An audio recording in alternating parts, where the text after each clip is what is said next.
Before Carroll Shelby came along, the AC Ace was one of many indistinguishable English sports cars produced by small volume makers.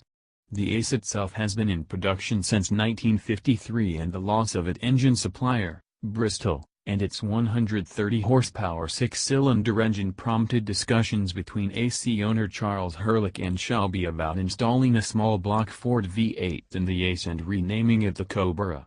They have literally captured lightning in a bottle. The British Roots Group sold its Sunbeam Alpine sports car, primarily with a 1.6 liters four-cylinder engine, in reasonable volumes in the United States, but Roots management was looking for something more exciting to appeal to the burgeoning American youth and performance market, as well as cast a more favorable glow on its other vehicles. The Shelby Cobra of 1962 was the inspiration for Sunbeam's West Coast director Ian Garrard to approve the construction of two prototypes using Alpine shells, one by Carroll Shelby and the other by race driver Ken Miles.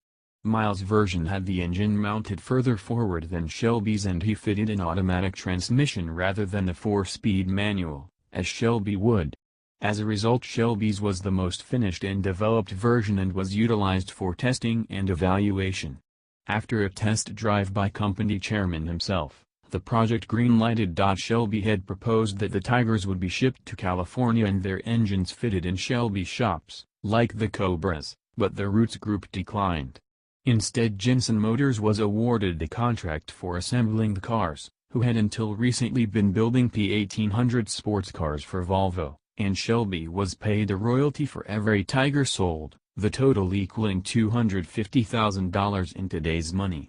He also appeared in Tiger ads. Unlike the Cobra, the Tiger used the 164 horsepower version of the Ford 260 small block, and while performance increases were relatively mild, it was enough to overstress the chassis and braking of the Alpine.